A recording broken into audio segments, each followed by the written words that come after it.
Halo adik-adik kelas 12, apa kabarnya? Semoga selalu dalam keadaan sehat ya. Nah, video kali ini kita akan latihan soal dan pembahasan mengenai evolusi ya. Soal pertama, cermati pernyataan berikut. Fosil terkubur dalam lapisan bawah bumi. 2. Fosil yang ditemukan tidak pernah utuh. 3. Umur fosil tidak dapat diketahui. 4. Fosil tidak menggambarkan urutan filogeni yang utuh. 5. Fosil tidak menggambarkan informasi masa lalu.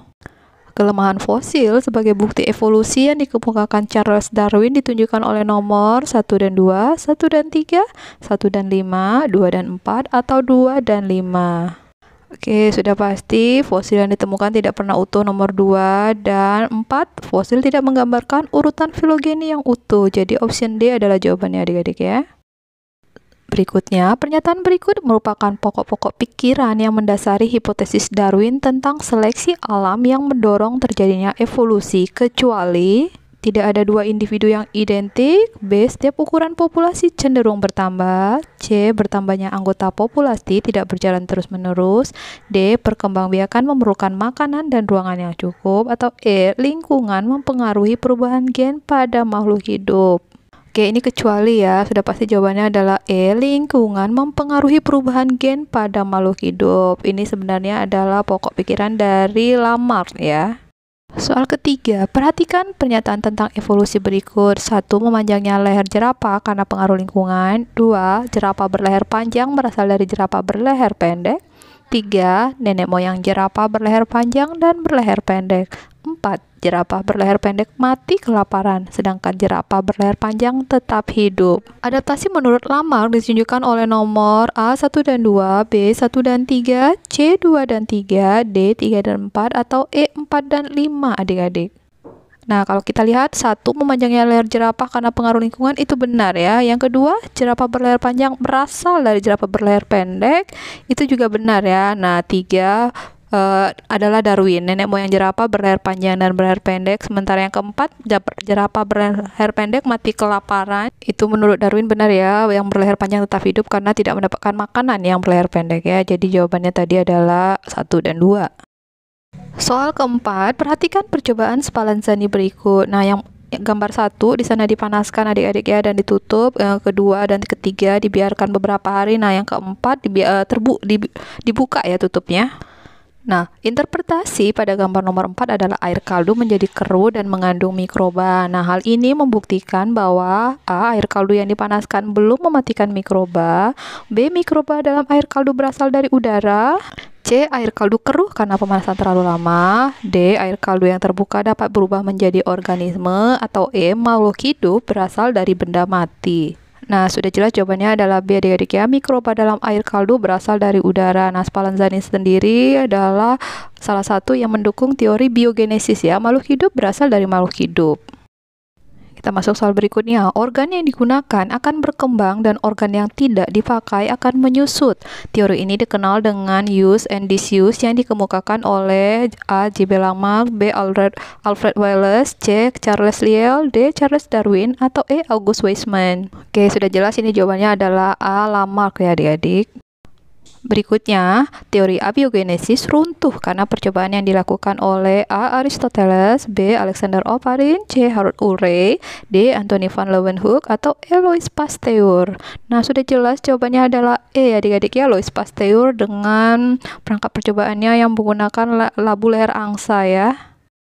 Soal berikutnya, Stanley Miller melakukan percobaan tentang teori evolusi kimia dengan menggunakan senyawa yang analog dengan senyawa atmosfer purba pada alat percobaannya. Nah, kesimpulan dari hasil percobaannya adalah yang A, senyawa organik sederhana dapat terbentuk dari senyawa anorganik dengan energi tinggi. Nah, ini benar ya adik-adik ya. Kita lihat yang B, makhluk hidup dapat muncul secara spontan dari benda mati. Itu bukan.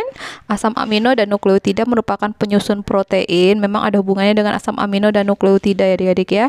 Kemudian yang D, tubuh makhluk hidup dibangun oleh unsur C, H, O, dan N. Ini secara tidak langsung iya, tapi bukan jawabannya adik-adik ya. Dan yang E, zat-zat kimia dapat tumbuh menjadi makhluk hidup, juga bukan. Jadi sudah tepat jawabannya adalah A ya.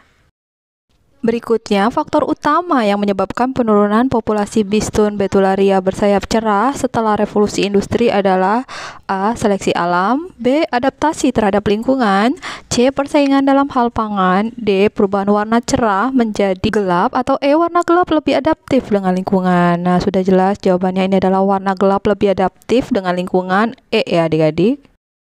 Nah, soal berikutnya adalah menjawab permasalahan tentang asal-usul kehidupan. Eksperimen yang cara pelaksanaannya cermat jika ditinjau dari metode ilmiah adalah A. Harold Urey, B. Stanley Miller, C. Francisco Redi, D. Lazaro Spallanzani, atau E. Louis Pasteur.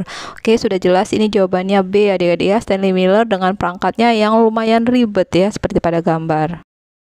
Oke, soal berikutnya, variasi merupakan salah satu petunjuk terjadinya evolusi karena apa? A. Merupakan petunjuk adanya mutasi, selalu terjadi karena rekombinasi, terjadi karena persaingan hidup, terjadi karena proses adaptasi, atau mengarah pada terbentuknya spesies baru. Ya, jelas adalah E adik-adik ya, mengarah kepada terbentuknya spesies baru. Nah, soal berikutnya, organ sisa tubuh manusia yang menunjukkan bukti evolusi adalah A. Rambut di dada, rambut di daun telinga, dan gigi taring. Gigi taring jelas tidak ada adik ya. Rambut di daun telinga, gigi taring, dan usus halus. Yang B juga bukan. C.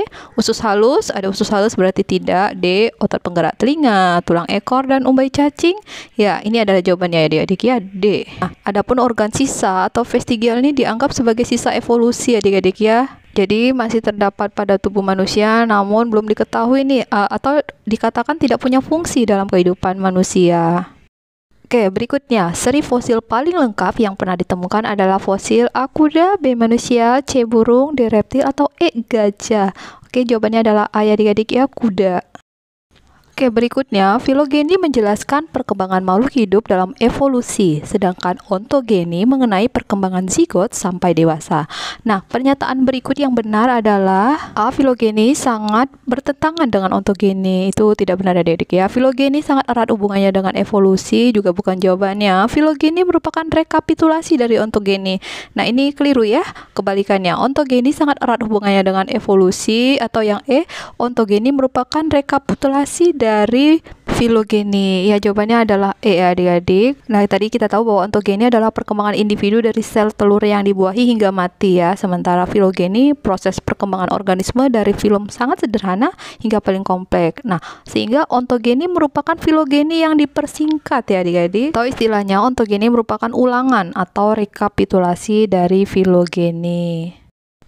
Soal terakhir, organ-organ yang menunjukkan sifat analog adalah A. Kaki depan katak dan sayap kupu-kupu, B. Kaki depan katak dan kaki depan kadal, C. Sayap kupu-kupu dan sayap kelelawar, D. Kaki depan kadal dan sayap kelelawar, atau E. Sayap burung dan sayap kelelawar. Nah, analog adalah bentuk asalnya berbeda tetapi fungsinya sama ya adik-adik ya. Jadi jawaban yang paling tepat adalah sayap kupu-kupu dan sayap kelelawar, C ya adik-adik ya.